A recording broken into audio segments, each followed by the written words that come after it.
the move to Paris. I think we watched you guys a lot this year, a lot, because new team, like we really don't know what's gonna happen, and it seemed that everything clicked so perfectly. Guide us through the season from day one you arrived. Like, what happened? What was the energy about? As a Monaco fan, I was frustrated with you guys a little bit, but it was a pleasure to watch, of course. Walk you through the season.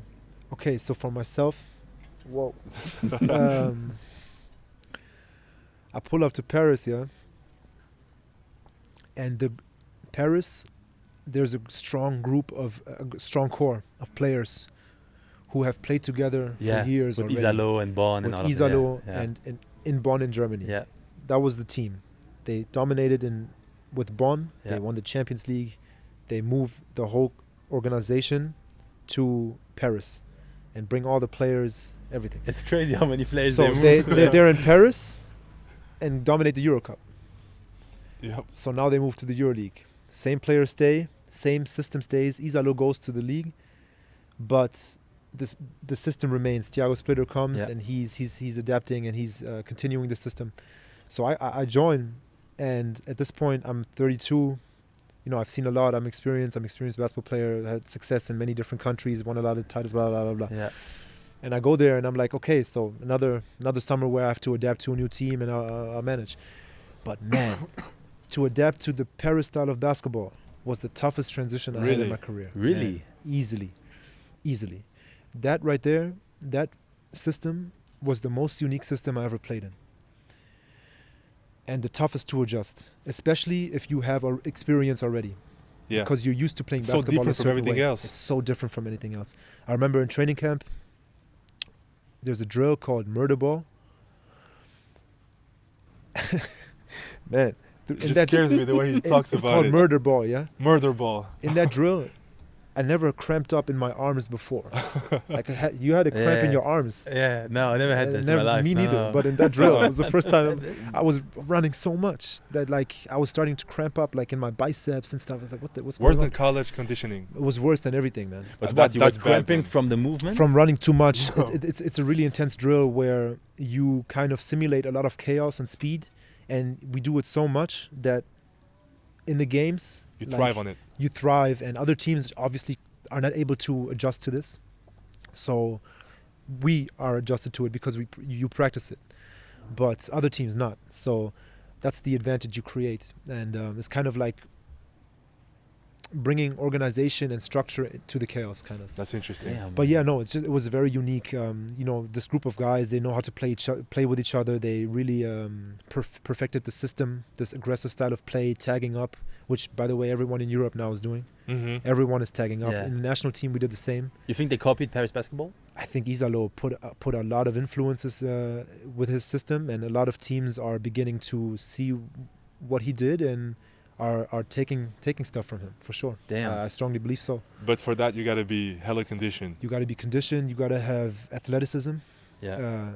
Just going to every offensive rebound, pressuring the ball, and on offense Paris had rules 3 seconds to the 3-point line. Yeah. And use the first advantage that's created. Be aggressive. You got to use it. Like everyone uses. So A lot of shots. a lot of shots, a lot of rebounds, and just the aggression. I saw a podcast of Yakuba Ouattara recently, and he said the story that you guys were playing in Barcelona, and I think you were like 0 or 2 from some crazy number of 3, like super low percentage. You guys were just shooting. Half time, you guys go in the locker. Splitter, first sentence, he goes, "Guys, shoot more threes. Shoot more threes. Shoot more threes." This is crazy, man. Yeah, no, it's really, and so at some point, like, we caught momentum, and we beat teams, Panathinaikos at home, Barcelona at their place, Olympiacos at their place, and you just build momentum, and it's fun, and you run, and you see how teams are like having trouble to kind of adjust to this style of play. At the same time, like TJ, he's such a good player, man, and especially also with the system which he knows so well. Yeah.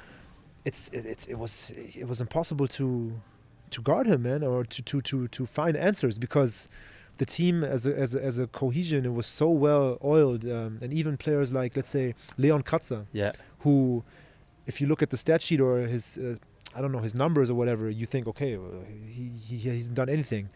But his role and the importance of players like him who create all of the seals and the open spaces for the guards to attack and to the Gortat screens, and it's amazing. Like, the impact is not to be underestimated. Like, definitely, man. He's a big German dude. Yeah. Every player had their role and had their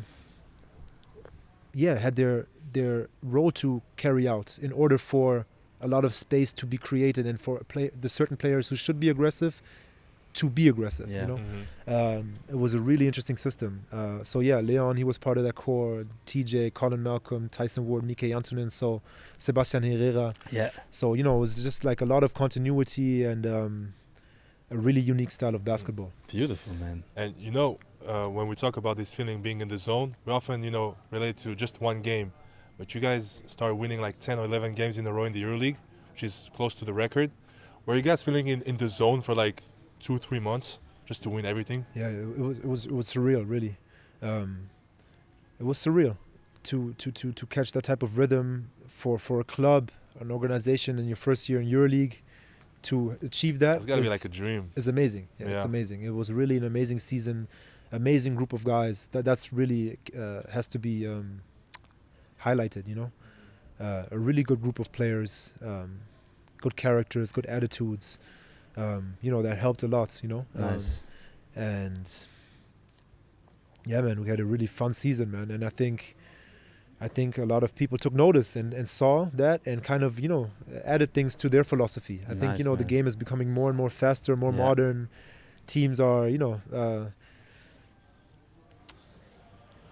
finishing possessions earlier on in the shot clock, tagging up. True. It's, I think it's definitely the influence of Isalo and Bonn/Paris basketball. True. So tell me how it feels, you know, after this amazing season to cap it off with a Game 5 win against Morocco in the finals. Yeah, no, it's tough, man. The French league is I think underestimated, man. You think it's the best in Europe?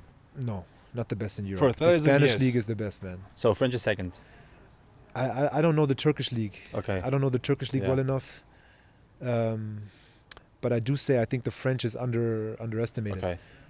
I think the French is tough to play in because if you're a EuroLeague club and then you play the French league next to the EuroLeague, they have athletes. the athleticism is not to be underestimated. True. It's a league where there's so much athleticism, so much speed, so many teams also playing similar to Paris, like so much intensity.